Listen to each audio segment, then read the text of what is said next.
Thanks for staying with us here on The Real Story.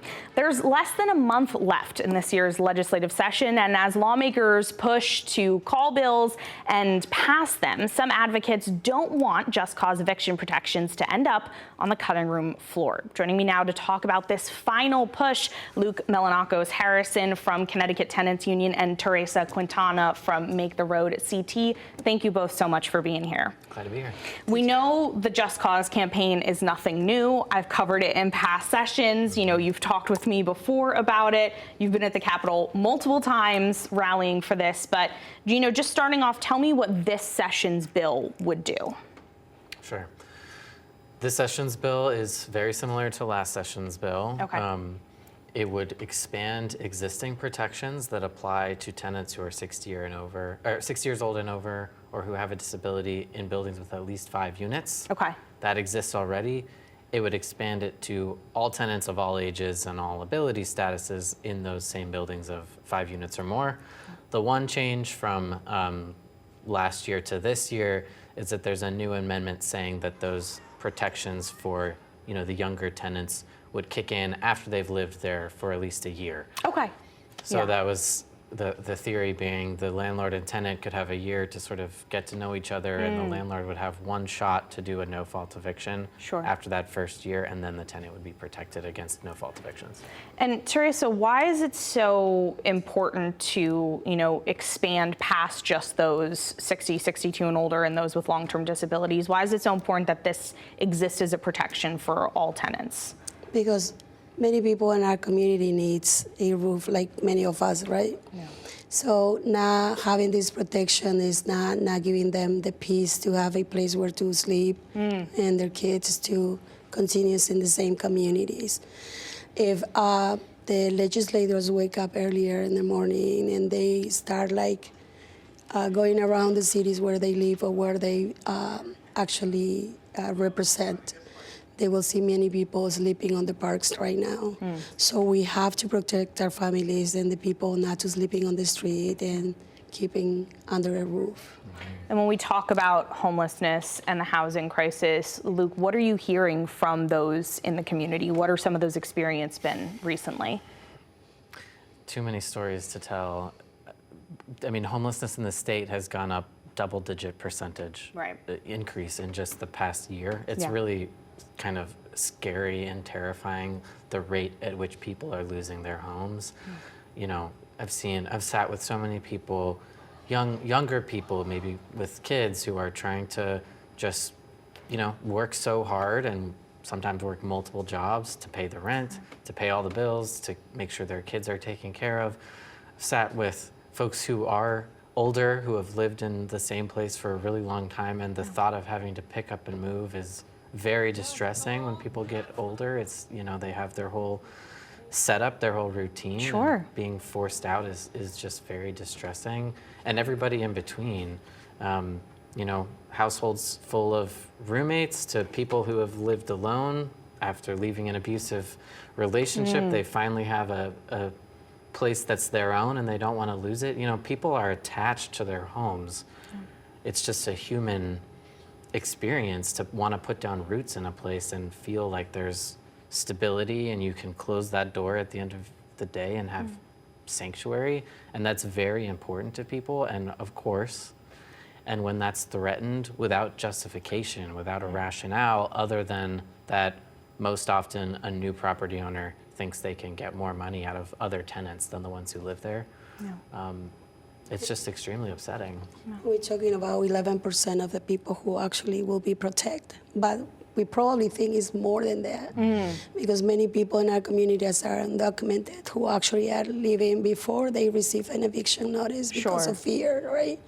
So they're gonna protect our community of that too. Many community who is immigrants and they have fear at this moment in time that we are living. And probably it's more than 11% that we are talking about. When you've been having these conversations, you know, over the past 2 sessions with lawmakers about this bill, Are you ever running into people saying, well, how much is this really happening? How often are landlords or property managers really trying to evict people truly for no cause, no fault of their own? We hear some of that. There is some skepticism, although skepticism about the rate at which it's happening has not necessarily been the biggest pushback, I'll be honest. Okay. In my read, in my experience, and I'd be curious to hear if Teresa would agree, but some of the biggest pushback is just simply a kind of prevailing status quo that like instability and being uprooted and being forced out and being priced out for tenants is just kind of an acceptable cost of doing business. It's just sort of normalized as, well, this is just what it's like to be a tenant. You might just have to be forced out of your hometown because you got priced out by new ownership. Not everyone in the legislature has that attitude, of course, but so many do, and I think that's been one of the biggest roadblocks we're up against, is just this normalization amongst people who are not close to the issue, who are not sitting in those living rooms, hearing those stories, holding those people and like seeing those tears, thinking that it's just kind of, something acceptable. Sure. Yeah, actually, we are expecting that from our rep, right? Our representative to work for the people, because they are the one who actually put them. Tenants are almost 80% in Hartford and many other communities. Yeah. So they are the voters. They have to deliver to the people, and they are waiting for that protection. So for them to empower a little bit, they cannot like giving more right to landlords who actually are coming from other states. Sure. And I know that's been a big issue, especially here in Hartford, is having these landlords coming in from neighboring states, from other states who are not here when issues arise. We've seen that really frequently. We had two big public hearings for this bill, both last session and this session. A lot of people testifying in support, but also, a few landlords and property owners testifying against. Some of the landlords who oppose this measure have said no-cause evictions are an important last resort tool for them. What's your response to that? Read the testimony. See just how many tenants submitted testimony telling stories about that contradict that narrative. Sure. It's all there very plainly to see and to listen to if people will really listen to what tenants are saying that they're going through, where they are not being evicted because they have done something wrong. They're not even being accused of doing something wrong. They're simply being evicted because the landlord wants to clear out the existing tenants and dramatically raise the rent, or because there's a moldy ceiling in that tenant's bathroom that the landlord doesn't want to pay for, and it's easier for them to kick the existing tenant out and get somebody else in there who's just going to accept that, rather than put the rent money that they're getting back into the building to actually keep people's living conditions safe and healthy. And Teresa, we've heard from people, at least I've heard, covering this the past 2 years, from tenants who say they are really afraid to bring up issues with the building, with their unit, whether it is moldy ceilings, plumbing issues, heating issues, because they're afraid of receiving an eviction notice. Are you hearing that as well? Constantly, our people don't want to claim what is going on in their buildings. Many of them, of course, don't have a contract sometimes, and they says if I say something, they're gonna start asking me to raise my rent. So I prefer not to say. They are spending their own money to fix those things, and when the landlord come and fix it, it's just superficial. They are not spending absolutely any single cent in our communities, and they are raising the rent, and nobody can afford $2,000 right now. And sometimes they have to work more than 3 shifts every day and trying to survive. This is absurd. Yeah, and I know this past week you had another rally at the Capitol pushing for this bill to be called. It made it out of committee, but pushing for it to be called on the House floor for a vote. At that rally, you handed out eviction notices at the Capitol. Can you tell me what the purpose of that was? And did you hear anything or see any response from lawmakers during that demonstration?